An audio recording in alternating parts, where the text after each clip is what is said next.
Welcome to another edition. I got you this time. You see, you forgot. No, I was going to do it. But it's been a long time I haven't done it. So welcome to another edition of Voyeur AMA. I am your co-host Enrique Barreto, and with me I have the one and only Dave Stiles. How are you doing, sir? I'm doing good. I'll be right back. All right, sounds good. Well, I have lost count on how many episodes we've done. Look, Olbe and Winkle. Everything is actually coming up from beer and everything. But what I can tell you is that we continue to be committed to our vision. We continue to be committed to our platform. There's a lot of great updates that continue to actually come in. Just like anything else, this is a startup. A startup has a vision, a roadmap, and that's why we are here to dissect for sure. What do you think, Dave? Yeah, no, I mean, I'm I'm glad to be here with everybody. Today's AMA. I want to give some updates about the platform. I know there's a lot of questions from the Discord side. Some of those questions, I'm going to be honest with you, people, I can't answer today. And it's not that I don't want to answer them. I want to share the good news. I just contractually can't. When you go into a funding round, there's this confidentiality period that comes along with it, and we're in that period. And so, I know people want to know details and what and how much and things along those lines. Just can't share it with you. All I can tell you is that we are in a great position. We are raising capital from a group of investors across different investors, actually. Mm-hmm. It'll close this month, and it's good for Voyeur. One of the things. What the heck just happened to my video? It was Enrique. No, I'm here. Man. I'm here. Okay. I'm here. I'm I here. saw the thing pop up. I was like, did I just put Well, you myself? start saying like I can't say anything. Well, I'm out. So yeah, I mean, I'm happy to take general questions about it, but I can't give specifics just yet. So once the round is closed, filed, and things along those lines, we will have the ability to share some information. I, again, people are pushing on me like, well, what's this mean? How much is it? What are we doing with it? How are you spending it? All that kind of stuff will flush out. Obviously, we've always been completely transparent with everybody as much as we can, right? And I am always going to do that until the point where I can't. NDAs are one of those things that I have to honor where we can. Things that happen in an executive session in the board meeting, happen in an executive session for a reason. I can't share that information. Things along those lines. But outside of that, unless it's going to impact our competitive advantage, we're happy to share details. So all you really need to know, I guess, what people should focus on is three things. One is Voyeur is alive, well, growing, and I'll share some statistics here today. We got some great numbers. I mean, honestly, I went back through and looked at it last night to pull together some statistics. One of our dear friends and advisors said, what you guys are missing in the AMA is, give the people, some numbers. How is the platform growing? How is it, succeeding? So I'm going to do that today. I'm going to give you those numbers. Secondly, we're going to give you an update on kind of where the new feature sets are at. And then I want to tell you where we're kind of going in the new year, right? So we'll start with the growth, right? So I was it's kind of interesting to look at it, right?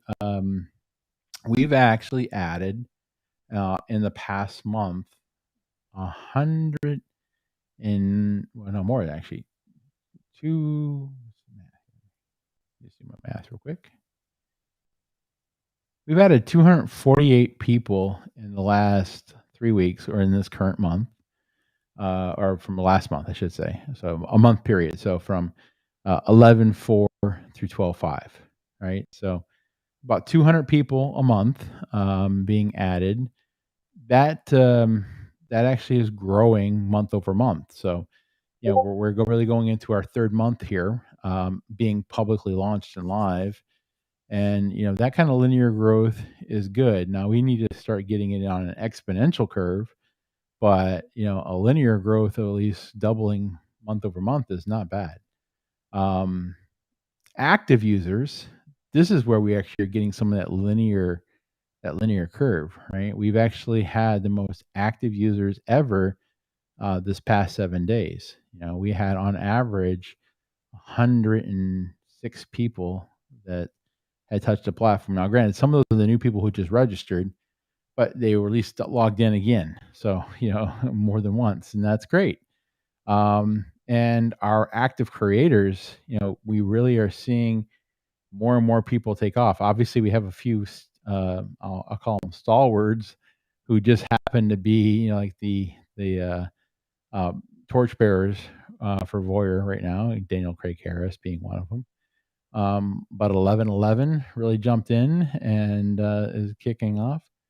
And it's interesting too because at the same time, when we look at revenue earned, we've got 6, 7, 8, 9. We've got 10, 11, almost 20 creators that have earned over, 250 million Voyeur in the past month. So that's a lot of tipping, right? And I think people see that the tipping is definitely one of those things that's happening more and more, and it's just kind of becoming organic.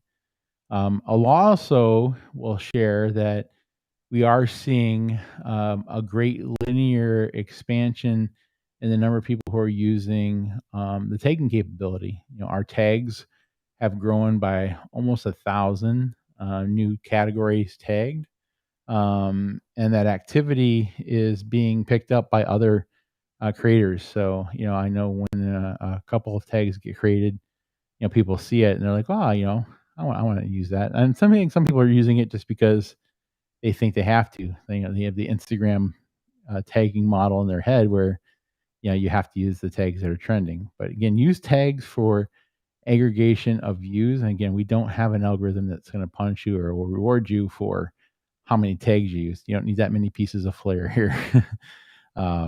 But tag what you think is appropriate for the content, and that'll get it surfaced to people who are looking at that. Okay, so that said, I'm gonna give a couple of updates on where we're going with feature set stuff. For one, we will be having live video code merged in this week into the code base. So that live video code is going to go into our staging server. We're going to test the heck out of it. We're going to invite some users that want to take a test and do it, and then also some users who want to experience it for the first time, and give them the ability to get on that system. When we're comfortable with it, we're going to try to take probably 10, 14 days, maybe 2 weeks. If everything's fine, they're full colors, then we're going to merge that into the code base on the production server. And then we'll be off and running with live video, right? And remember again, this version of live video is one to many, right? So I hit broadcast, I go live, my audience can come see me, they can tip me, they can communicate with me. There's chat capability back and forth. So traditional comparison to other social media platforms, go live feature. We are working on one-to-one video as well. One-to-one video will be a little bit later, most likely into next year, but that will close loop the ability for you to have that interaction where you see your fan sees you, and you both have the ability to communicate and then obviously engage in commerce. So that piece is there. The other thing that's big, and Enrique and I were just both blown away when we saw the final deliverable. is the not safe for work filtering. Yep. Now, this is big for us because we obviously have creators of all types on the platform. Not every creator wants to see other kind of creators' content. Some content that's in adult nature they never want to see. So having the ability to filter that out and being able to do it in a way that's programmatic, but also almost bulletproof, is very important to us. So we have not safe for work filtering coming in. Creators have the first crack at making sure that they tag their adult content as adult. However, if they forget to do it, we've built into the system artificial intelligence and some machine learning processing that will catch that, and then still flag it. Um, and obviously, it's that way because we need to protect, against people who accidentally didn't tag or people who just didn't want to tag and still put a content up that would be of too much adult nature. But it looks great. The workflow is solid. We're hoping to push that in this week. So we'll You know, stay tuned. as part of the show, I almost early this morning, I was looking at some of the pictures of it. Right, I was like, oh, it'd be cool if I could share it, but I, when I started reviewing stuff, I can't because It's we adult tested it content. with adult content. So, right, so Yeah. and one of the things that Dave, that I probably would like for you to kind of talk a little bit about it without tipping the hat too much is, so yeah, one thing is to actually classify, having a person like myself saying this content that I'm about to create is not safe for work, or this post that I'm about to create or put in is not safe for work. Which maybe our audience sometimes understand, maybe they don't understand. Right? We talked about the acronym, not safe for work. Yeah. But to me, it was also the additional things or things that we are doing to cross pollinate. That if someone decides to post something that it should be classified not safe for work, what are Yeah. some of the metrics that we're doing? So what can you share about that? Yeah, I mean, we're obviously looking at video content here and written text, right? I should say picture content. Video is something, it's a little harder, but we are still going to look at video in a static form. Live video, we won't be able to do this technology on. So, live video, we're going to have to trust that the creator is tagging that feed, whether or not they're going to be doing any kind of not safe for work content, whatever that form of not safe for work content may be. Hmm. But for processing it, it's a well-known art with a little bit of science. But while the solutions are open source, training the model is where it gets important. And having the right training set and training data is key. Because if you don't train it right, then it's garbage in, garbage out. So we've spent a lot of time there. Obviously, you're going to validate it. So this is another one of those areas where we're going to bring it in and then give it to creators that we think will help us on both sides, especially creators who may have something that falls in the not safe for work category, and then also the post content that would be just fine, right? So being able to make sure that their content is properly categorized and filtered both ways. Um, the questions that are in the queue, I'm seeing them. We're going to address them here in a second. So don't think I'm not getting to your question. If you asked a question, we've got it. We're going to get to them. Um, and so that's key, right? Because it's also an enabler. As we've talked before, we've got a partnership with one of the larger adult creator content producers in the world, and for them to be able to allow us to load in their content on Voyeur, which will not only be a rich repository of content, but also start driving their fan base and people who want to see that kind of content to the platform. We had to give them the ability to make sure that only those people who want to see it are the people who are over the age of 18 or 21, wherever you're at in age of majority in your country of residence, be allowed to see it. So, this key functionality is enabling us to be able to do that. We had meetings with them last week about loading in their content. So, you'll quickly start seeing a slew of new profiles that are going to represent, let's just call them studios in their content. If you're obviously opted in to see not safe for work content, again, and if you're not, then you'll never see it. Because again, Voyeur's for everybody. If you wanna see it, it'll be on Voyeur. If you don't wanna see it, it'll be on Voyeur, right? Um, that said, we are moving forward beyond, kinda those last 2 features, which round out our initial, I guess I'll call it 1.0 deliverable, right? So we're moving quickly into the phase of, what's next, right? And what's next for us is really threefold. The first is gonna be a native app, right? We are building a native app. We did go out and contract and have an app built. I think I've shared the update last week, but the app that came back was a web wrapped app or a web view app. And while it technically is an app, um, there was some question whether or not we'd make it to the Apple store because it really didn't substantially do much other than wrap a web page. And two, the user experience is still kind of disjointed. With a native app being built by the development team that built Voyeur with us, we'll be able to take and move some of the pages that you experience today from being, HTML5 and React front end type of code to native, um, you know, iOS and Android app code, right? So things like uploading video, uploading pictures, or even snapping a picture instead of having to use the camera app inside of the native operating system, be able to do it in app and then have filters and be able to do treatments and have things that just go immediately up to Voyeur is going to be key. So we're having that kind of stuff come in. It'll also definitely help with the live video experience. So um, our goal with that is to really get it done in the next 2 to 3 months and then get it published. So we're looking at 3 to 4 months before those native apps are done. But we are working on that.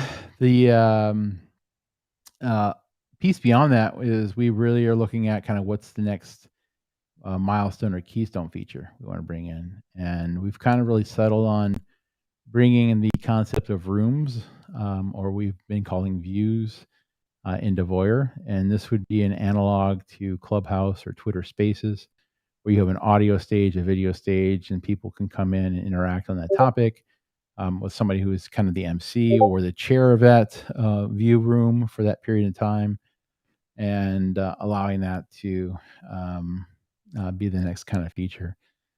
Tangent to that, because we have all the pieces to go along with it, we can enable essentially paid promotional video or kind of a cameo like experience.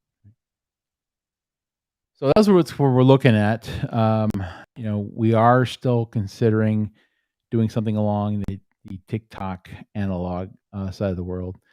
It's a little tricky with licensing audio and stuff, but we are working on that kind of side of it. So that's where we're at there. Anything you want to add on that?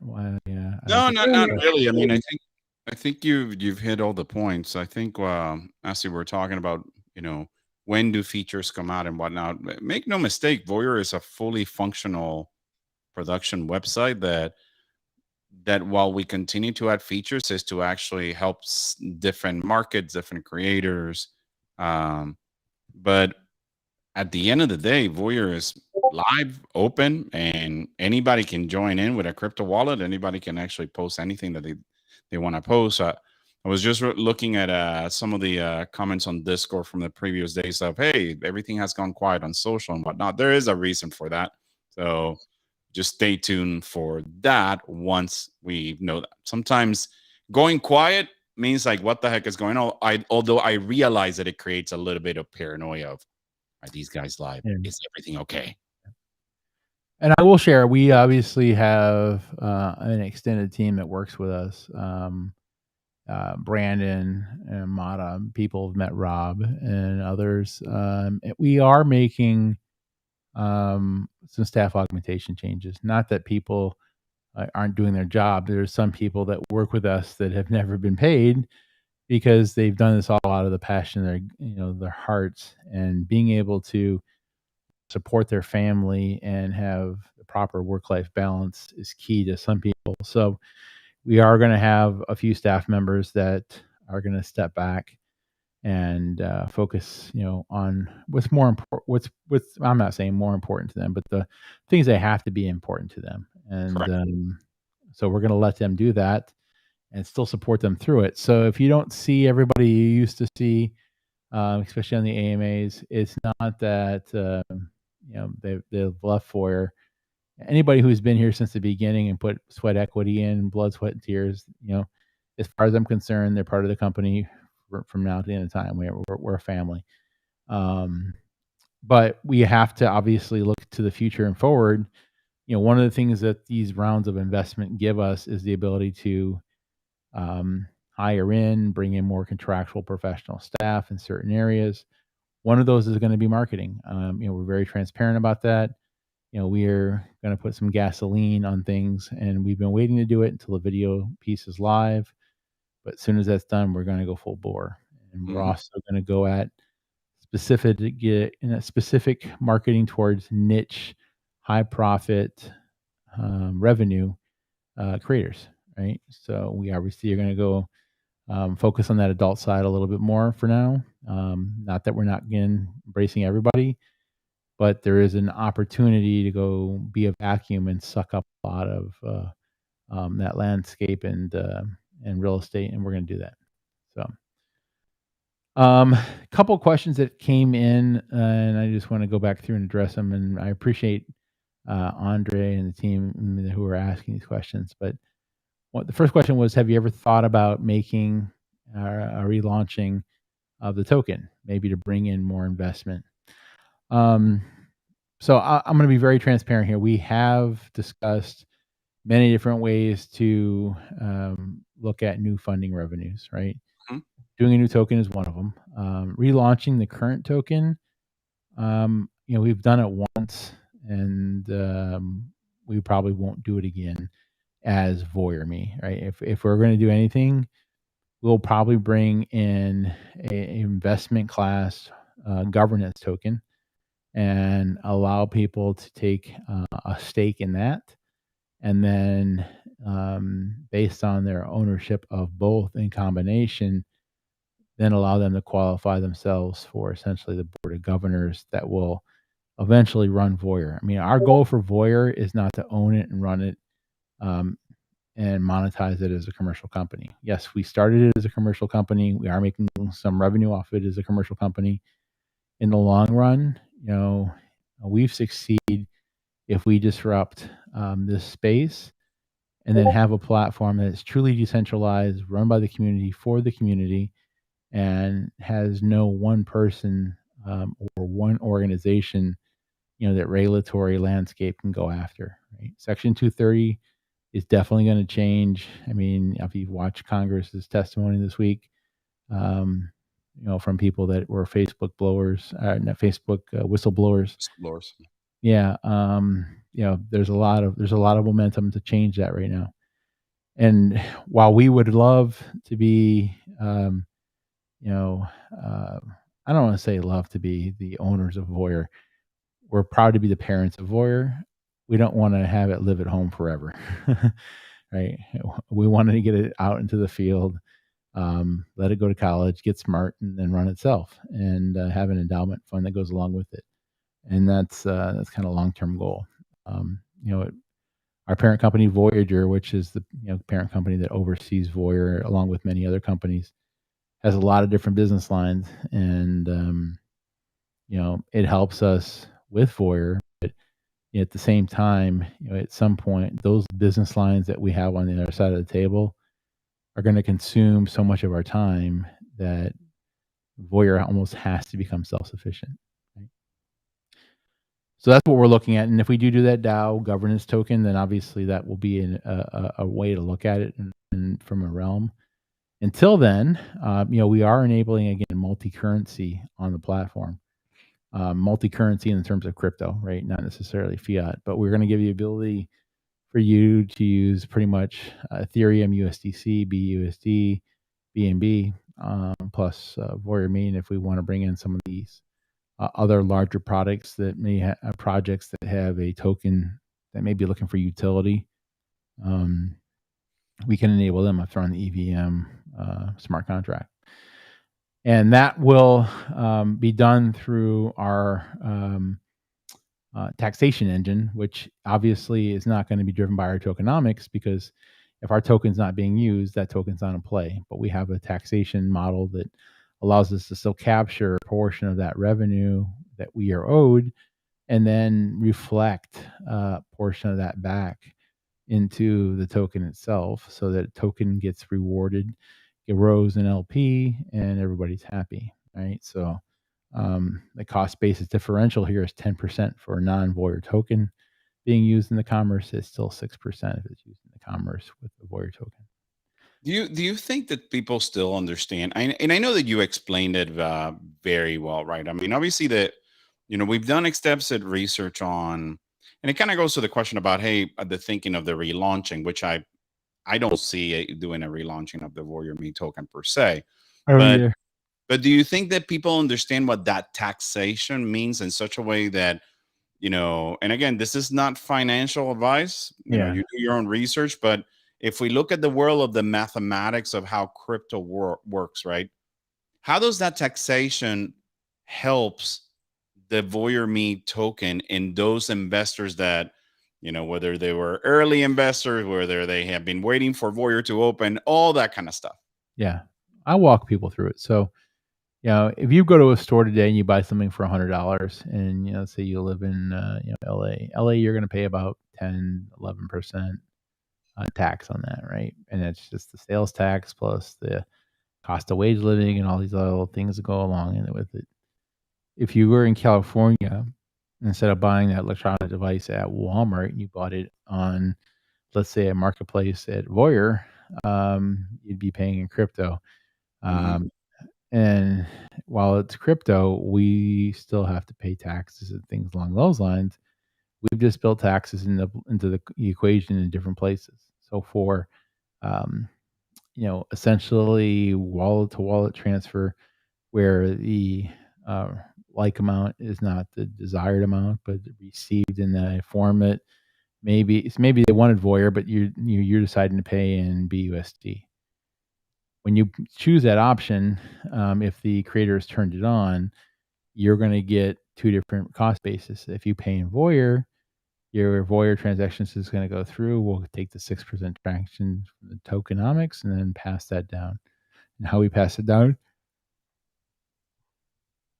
is well documented, but it's essentially a 2% to LP, 1% to operations, 1% to charity. Um, and then from a platform that's always on, where you can't take a backup, maybe have a meeting at 2 o'clock in the morning, but you can have one at 5. You're gonna have different types of I'm losing my train of thought. You're gonna have different types of taxation. I guess that's where I was at. I just completely got lost off track. That's all right. Um, yeah, dude. I just this is why I need to sleep. Uh, um, so yeah, no. If I use a token and I go pay in BUSD, I'm gonna pay a different tax, right? So Voyeur's got a 6% tax. BUSD is gonna have a 10% tax. And that 10% tax is going to then be broken out in a way where instead of LP going from 2%, it's going to get 6%. Right? It's going to get its original 2, and it's going to get the 4 additional percent that's above and beyond the 6% that we taxed. And we're doing that because we obviously want to keep Voyeur as the most favored nation status token on a platform. And people are for you. And here's the thing. I mean, I know that that cost basis differential. I had people come up to me after last or 2 weeks ago and say, "Hey, look, that doesn't make sense. Why you would charge a different tax?" Hmm. And here's the reason we have to. Right, our tax is built into the tokenomics. It's built into the token. It's already done. To achieve that on a token we don't control, it's got to be value add, right? VAT added or sales tax added. Now, here's the nice thing about it. Buyers are already used to this because everybody around the world pays some form of sales tax or some form of VAT or some value add tax that just happens to be part of the commerce transaction, right? No different than what we're doing here.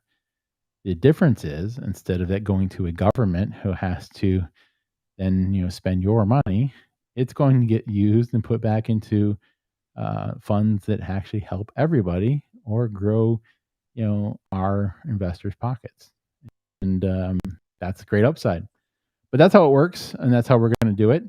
Um, I did see a question that came in asking, will we enable fiat to be able to be used? And the answer is kind of, right. We are putting in a gateway that will allow people to on ramp from fiat into crypto, but everything's still going to happen in crypto. The minute Mhm. we start allowing direct fiat expansion traction on Voyeur, it's going to do two things to us. One, you will never be able to use fiat in a timely fashion in micro tipping, right? So if you're in a live and you want to tip, you can't keep tipping and tipping and tipping. There's that whole credit card processing transaction time and all that kind of stuff. It just would eat it up. Secondly, most credit card transactions carry anywhere between a 3 and 7% um, cost basis, right? So just like we're charging value added tax, they're charging value added tax on every one of those. Plus, like Stripe, for example, is 30 cents plus 3%, right? So up to a certain amount of transaction being done. And from a perspective of that, that's giving up, revenue that would have to come out of somebody's pocket, and we probably have to be cost share between us and the creator, and then we're violating our promise of 100%. So we're really trying to keep it all in a way where everybody who's using the platform has a lot of choices on how to buy, but then they also have the assurance that they're going to get assets that are verified, attested to, and have them being paid in a simple, fast transactional form on the blockchain. So that's where that's at, right? I mean, we obviously would love to, um, expand on that as we get closer. We'll be demoing multi-currency things along those lines, and as we get there, we will show that. So, So uh, here's the other question that I see from Andre. What is the trading supply MC so that CMC will lithium board again? Really don't know this. I mean, and a lot of questions. A lot of people are asking. It's like, well, what? Coin market cap. I think, and we've learned a lot from that as well, right? It's like, is it a place to be? Is it not the place to be? I mean, I yeah, have my personal opinions, but I know that you know what our goal is. So go ahead, Dave.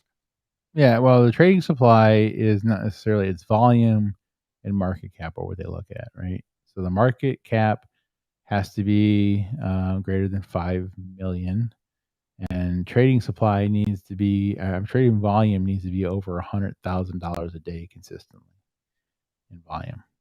So we hit those two things, we will grow back into coin market cap. They did delist this because of the low action, the volume of the trading, and low action of the, or low price point of the market cap. So Well, and I think what was also important to realize is the fact that Voyeur being a utility token that is powering the social media exchange, as we were continuing to program Voyeur, right? We actually got in Coin Market Cap before Voyeur was actually launched. right, So obviously now that Voyeur is in and we're seeing more people transact, to me is just a matter of time. So what I do now is I redirect people to CoinGecko or to Bog or to different places that you yeah. can see those things. Honestly, I mean, we did pay to get in coin market cap the first time. We didn't go the organic route. Um, and honestly, a lot of people who go the organic route never make it in either. So it's kind of a Mhm. crapshoot. That said, we do have, I don't want to say complete assurances. We have a promise to relook at our account if we were able to achieve these bottom three kind of items, right? So again, got to get market cap up, got to get trading volume above 500,000, and then we also need to have expansion of commerce, right? So we have to have people growing into the token. So the expansion, when they look at it, they look at what's the historical daily number of people who've come into the token over the blockchain, right? And that number is easily find auditable. And for a while, we were flat. So that's why they kind of put one, two, and three together and dropped us. I think one thing that we did also that is interesting is if you that are watching, whether it's watching this now or watching it after the show, uh, create an account within Voyeur.me, you know, go through the sign up process and whatnot. When you look at your profile, you're going to see the true value of Voyager.me, the token, because what we did is we were able to work with our development teams to create this Modalis API, which becomes an independent API that does not require, for example, Coin Market Cap to actually give you some pricing. So from there, there's multiple places to see what's going on in Voyager. Clearly, our intention is to get back into Coin Yeah, Market. There's no right. doubt about Yeah, and I understand people who use Trust Wallet, they see a static price that doesn't change and a price that's wrong. Unfortunately, that's the source of record that they happen to use is the pricing point from CoinMarketCap because we had a price there and then we stopped being listed there. That's the price they locked in and has still hung on to. So it is fundamentally wrong. But that's it. And about that's all I why, can say about exactly, it. that's why it looks or creates a perception of being a dead token. Can't say any more about that because then we're talking about the token and equity pricing, and I can't do that. Hmm. Not allowed. Um, and I saw a question come in about asking too many questions. There's no such thing as asking too many questions. Again, we believe in radical transparency. We've always been an open book where we can, and we really want to be able to help educate everybody. We appreciate your investment in our project. We are completely happy to answer all questions, comments, take criticism and feedback. You know, I've always been that way. I will continue to be that way.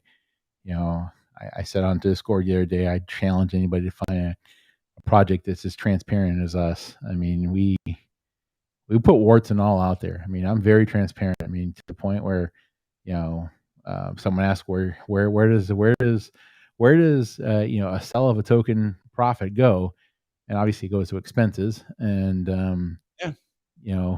I fully documented out exactly where we spent all the money.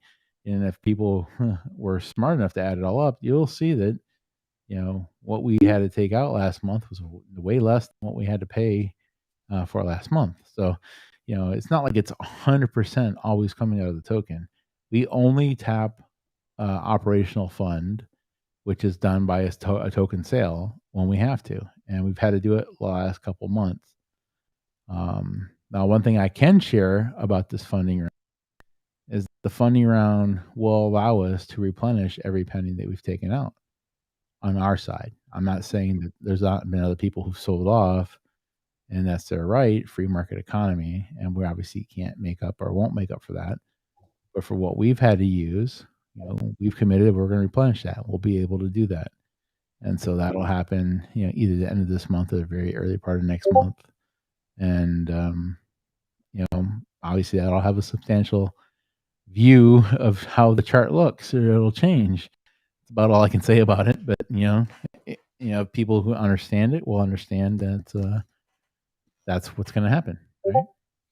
I think that what's interesting is in this journey of launching Voyager.me for me, Dave, is that I don't think I really have seen a project that has so much full set of features in such a short amount of time in the I'm if I dare to say it, in the history of what's going on with crypto, right? When we first started, we knew that this was going to be a vision. Yes, there were things that we did early, airdrops and contests and different things that we did so to create that buzz, right? To ensure that the buzz was there. I think that ultimately what I see is that there's a lot of people in the crypto space that want to get that get rich quick type of dopamine effect of a token, and Voyager is not that at all. Yeah. But unfortunately, what's going to happen is those that favor the bull and go for the long. Once we start adding the people in the content that we're going to allow, you know what, man? I'm sorry if you sold it like you say it is a free economy, but it I think it will be regrettable in my personal opinion. That's all I Yeah. have to say. And you technically can't. I mean, you can say your opinion, but you technically can't comment I that. know. So, I know.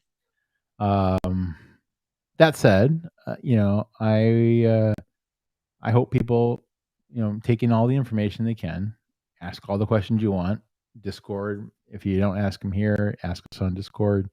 email, social@voyeur.me. You can email me personally directly at me, dave@voyeur.me, and, I'm happy to take them and answer them to what I can. And from a lot of, people who, understand this, they're still here with us, and for some aren't, and I understand that. I can't make everyone happy. As I said on Discord, all I can do is report the news of what we're doing for the business. You know, I have to make hard decisions. At the end of the day, the buck stops with me. I mean, I've had to make the decision to tap, the operations fund. It's not that I wanted to do it. We had to do it. And when I say had to do it, we had to do it. There are certain bills that just have to get paid on a certain time frame, and if you're not paying them on a certain time frame, you lose services, or things get shut off.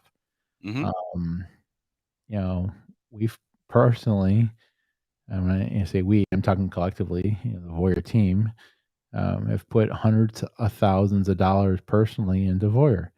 You know, um, we all had to make a collective decision that when Voyeur went live, we really needed to sink or swim on its own. And so, hard decision, but if you look at the white paper we wrote when we started the company almost 9 months ago now, we really fully documented all this already. And we're doing exactly what we said we were going to do. We were going to fund marketing out of marketing fund. We're going to fund operations out of operation fund, and we are doing that. And that's where it's at. So I realize, again, not everybody's happy, and not everybody can be. And I understand that some people, are in a situation where they may need it to be in a different place. My job at the end of the day is to make Voya the best platform it can be, give it the most opportune time to succeed and achieve what it can, and you know, um, try to get it to go to college, right? And if we can, then we'll be in a great position. We'll do the DAO, and then the community will have to make those wonderful, great, hard decisions in a fashion that will probably be um, thought of and fleshed out as we go through DAO governance that period. I The agree. question that came in says, the project is very good, but needs a lot of marketing. 100% agree, right? Here's the one reason why I haven't put gasoline on marketing yet. I'm being completely transparent. We know that for some users, if the platform doesn't have a certain set of 1.0 core features, they will come hit us and leave, right? We had that happen. We spent money on launch marketing. They came in, they left pretty quick. We followed up with some of them and said, "Hey, look, I saw you joined. You're not come back." They would quickly tell us, "I love the concept, love the principle, love what you're doing, but if I can't go live, or I can't do this and I can't do that, it doesn't add any value to me." And we heard that over and over and over in a disproportionate amount of high impact on live video. So I made this, again, hard decision. I made the decision that we were not going to spend any more big marketing outside of the crypto expo that we went to. Yeah. And the reason for that is we weren't in a position to have it turned on. When we drop big marketing going forward, it'll be after everything is there. We've tested it. We know it's solid. We know we can scale, and we're ready for these users, because we want to bring them in, but we want to market to them in mass, and we are going to do that. So that's the only reason why we haven't done what we've done, right? Um, the question about, can we share any more about the content creator that's our partner? Yeah, I mean, so I'm not going to share their name because I want to respect his privacy, Hmm. um, or their privacy, but essentially they're a very large producer in the world of adult content. They own multiple adult studios, have multiple models that are under a contractual relationship with them. They also manage some OnlyFans models themselves, but are looking for expansion. And so we have the opportunity with our platform to be the new home for, or expansion home for, some of these models. We're also going to be the home for the virtual pages of the studios, and some of their content's going to get loaded there that can be seen through monetization. And then, as part of our partnership together, we are working on doing another expo that's 100% squarely aligned at the adult industry, and kind of the creators that you would want to see most likely on Voyeur if they were doing OnlyFans type of content or adult content and not safe for work content. And so we're going to go out and market to them, and that's what we're marching towards very soon here for early January. So hopefully that answers the question. But yes, the content creator is on the platform. They may actually self-disclose themselves, and if they do, then everything that we were talking about, we'll share more detail with names and stuff like that. But that's where we're at with them. And then your follow-on question that came in: any news on the not safe for work implementation? Yeah, that code base should be going in this week. We did test it and saw it last week. We were blown away by it. They seem to think it'd be 2 to 3 days of integration to push the code over. So depending if they started on Friday or started on Monday, start tomorrow, I should say, or later tonight for them. We're still looking probably at it by Friday. So yeah, once that's it, my goal is to reach out to them. So typically they're obviously, we're located in the Eastern Standard Stone. They're located in a different part of work. Our Sunday nights is the morning where they're drinking tea or coffee and whatnot. And that's how Dave and I operate. Right? We get up early in the morning we get up late at night to actually say, hey, these are the critical paths that are needed to check things. And then we continue to follow forward with it. So that is the goal. Yep, it is absolutely. Now, Dave, if you don't mind, I would like to share my screen Sure. on this because I think is key, right? Not a lot of people know about, a lot of people know about where we have all of our documentation for Voyeur. It's docs.voyeur.me. That explains the tokenomics, that explains everything we've done. But I brought this to your attention just now because, quite frankly, this is on me. I have not updated the roadmap, but just looking at the roadmap of the things that we've done. Yeah. I mean, Q3, we sponsored the Miami Crypto Expo. Done. Launch early access version of Voyeur platform. That was in Q3. Yeah. Done. Early access grant to fans and creators who pre-register. Yeah. That was that. So I can mark this off right there. MVP development of the NFT platform. That's something that we probably can talk a little bit about it. Where, I think that's come full circle 3 times now. Exactly. I think that we are in a different version now, and we know why we're doing it. So maybe we can talk a little bit about that. But I can tell you that if I look at Q4, I mean, look, general availability of the Voyeur platform. It's done. Yep. And we obviously are publicly open with the marketplace, and we're going to be opening a new marketplace on top of this. So, yeah, I mean, and we actually have already made multiple charitable donations. So you're right. We got to check a lot of that stuff off. We've achieved a lot of it. Yes. Yes. I mean, it's, and every time that we talk to different experts about what we've done in such a short amount of time, right, in such a short amount of resources, when it comes to resource of time, resource of revenue, resource, it is outstanding what we've done. And like Dave mentioned, we have put our own skin in the game as well. Yeah, substantially. I mean, I'm into Voyeur for Voyeur is now my child. I didn't have a child, but Voyeur is now my child because the college fund has gone to Voyeur. I am like the godfather or godmother of Voyeur on the background, or the nephew, or the uncle, the uncle. Yeah, you're the rich uncle there that's helped them out. So, for sure. But that said, and we were happy to do it. I mean, I went over what I planned to do. I think everybody does that. I think everybody did. But you look at it and you're like, okay, it's this close and just a little bit more.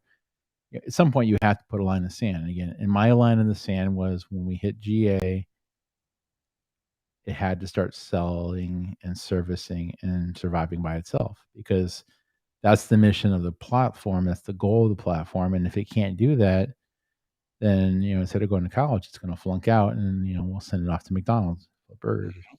But that said, we're not there. And honestly, an enterprise product, an enterprise application, you know, takes a while to ramp and get right. And version 1.0 is that pancake that you may throw away, and version 2 is the one you may want to put butter on, and version 3 is the one you're going to want to put syrup on, and then you may eat it.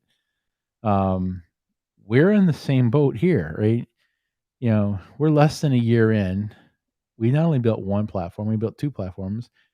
We've built about 6 other outside project platforms, all on the same team. And it's not that, I'm trying to distract from, kind of where things are at. But that said, what we've accomplished is short of nothing but amazing, right? Especially on the budget we've done it on.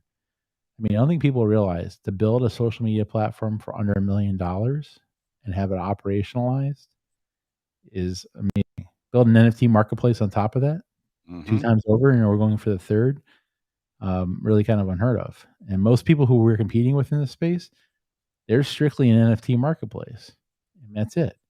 There's no social exchange piece or anything like that. So to be able to have all this and what we've done is great. And honestly, when we built the business plan, I put nothing for revenue until next year. I knew we'd be in burn phase until then because there's operational overhead costs or keep the lights on costs, that you have to build enough traction to break even, and then you start moving beyond that. So that said, we are tracking a little better than what we had planned on, to paper, and we are very fortunate in that. And again, to be able, the fact that we're now moving to a native app and things along those lines, we're just going to keep pushing it. So Yeah, so you can see on the screen, right? And I purposely am putting this on the screen. Is it is active. It is able to send tips.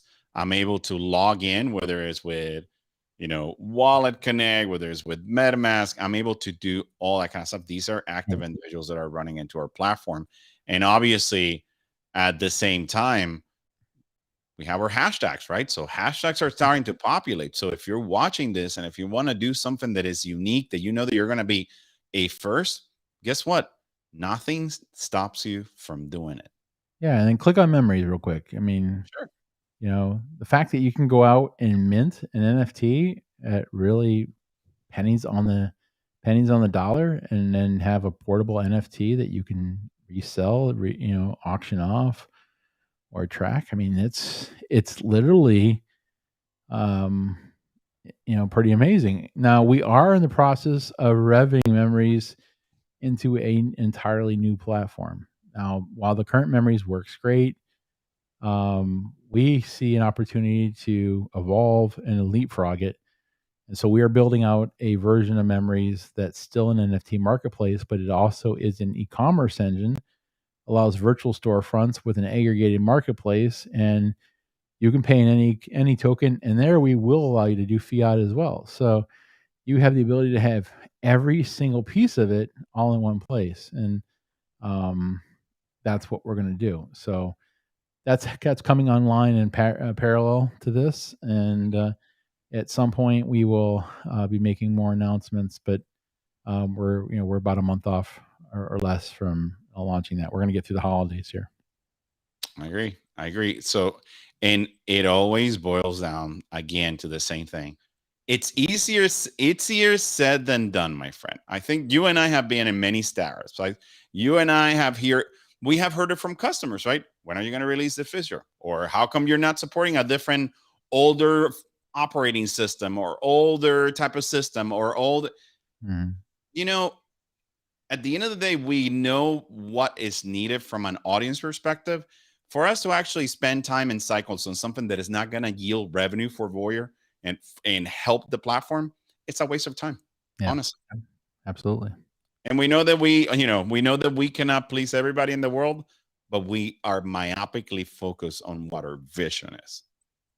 We are, and that's well said. I'm always going to stay true to what we said we were going to do, If we deviate and we have to fail fast and pivot, we'll tell you why we're doing it, and where we're going. But if people get mad at me for doing what we said we were going to do, Oh well. oh well. I mean, I'll take those arrows. But again, at the end of the day, I get paid nothing to make hard decisions here right now. To but my due diligence to our investors, to our token holders, to our platform users, our creators, our ambassadors, our fans, is to give them the best operational platform we can with the resources we have. And sometimes making the hard decisions to tap those resources are going to happen, and they're going to hit me. And again, I am, I'm not numb to the fact that people look at it and it impacts them in different ways. Mm-hmm. But I was very upfront when we started this company, and we went out to the market and even told people, "Hey, look, this is what we're doing. Why we're raising, capital. Why we're going to offer a token. That it's a long-term play." And I tried to do that upfront so much because I've been in crypto a long time. I wanted people who were coming for the quick hit or the dopamine effect, is really to say, but they want that token that's going to go quickly 50x and flip it and dump it. To really think twice or not get in it, because we've never planned this to be fast. We've planned it to be long-term sustainable, but not fast. That said, people who like upside rewards, I think, are going to be um, well received and happy in the long run. I can't say more than that, because then again, I'd be talking about I pricing. also, it's your personal opinion. Not even that. I just general comment. Yeah, comment. I'm an officer of the company, and my opinion matters. I also want to share this because I think that is important, right? I mean, these are all the AMAs and videos. They're all in our YouTube channel. They're all there. You're not sharing anything. I know you got it up on your screen, but you're not sharing. Oh, I'm so sorry. Let me see why it's not sharing, but I see why. There it is. You should be able to see it now. So everything that we've done from a voyeur perspective, everything is in this channel. So you're welcome to actually walk through all these. You're welcome to see them. And what you're going to find is a pattern of radically transparent individuals that share same values, same mission, and nothing has changed from that. Yeah. And then Andre, I agree with you. Not safe for work content is going to bring a certain class of people who are willing to pay because they want to see that kind of content. So we'll see that happen for sure. And I'd say stay tuned this week. I mean, we're going to be loading some content in this week. It's in that line. We'll be able to start watching the transactions and track record of that kind of content. Well, I think if I understand it correctly, we're going to be launching it first in our QA version of Correct. Yeah. of Voyeur, right? Yeah, we're done pushing code directly to production. Yeah.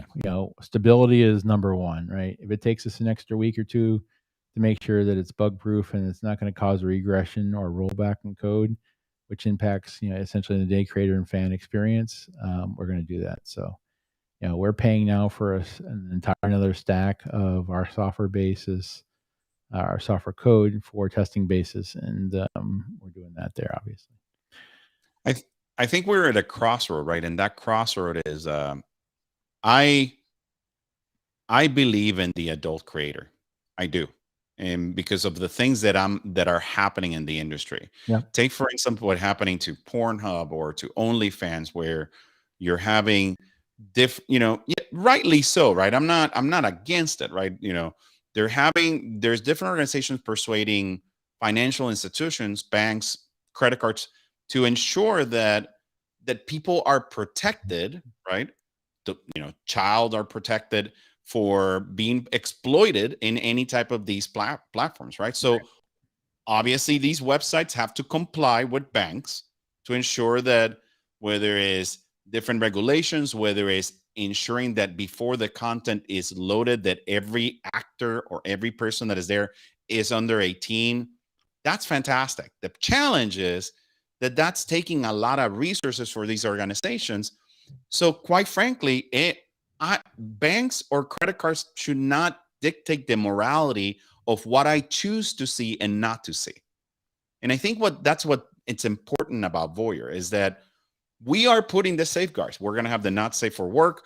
We have already the verification. You have to be 18 plus. We have the ability to actually track that information and send it into multiple databases to ensure that people are not exploited. We're doing more than other organizations out there because we have families ourselves. Mm-hmm. But I should never dictate a credit card organization or a bank to say what can I watch or what can I not watch. Yeah. And that's going to be a huge catalyst for the adult entertainer to be in this platform. Yeah, 100% agree. Well, folks, we're at the top of the hour, and I wanted to honor the time commitment I asked from my team on a Sunday, and so I want to thank everybody for tuning in. If you had a question, you didn't get a chance to ask it in the Discord server. Yes, we have Telegram as well. We have the linking, I think, done now so that you can post in Telegram and have it show up in Discord. But I live on Discord now. Or I'm actually going to be working this afternoon and putting the link for Instagram. So I will be adding that to ensure that this show goes on Instagram. Granted, I gotta test it, gotta make sure that it looks vertically good and all that kind of stuff. But that's one of the things that I'm going to be care less about Instagram personally. They're competitive. Just want to put something else. I understand. But I get you. Yeah, but that said, if you have questions, ask it there, or feel free to email us directly. social@voyeur.me. You can hit me, Dave@voyeur.me, Enrique@voyeur.me, and our team is standing by. So again, hit us up if you have questions you didn't get a chance to ask or you didn't want to ask in the public forum, and we'll address them. We're back here every Sunday, 11 a.m. Eastern time. And wherever you're coming in from the world, we appreciate you tuning in. And if you caught this on rebroadcast, thanks for tuning in there too. So until next week, we'll be on Voyeur and we'll be on Discord. And if you need us, ping us, and we will keep everybody up to date. And again, I will share as much information as we can as interesting things close, and I can share more. That's where I'll leave it. So, folks, have a great day, and we will talk to you next week. Take care, everyone. Bye.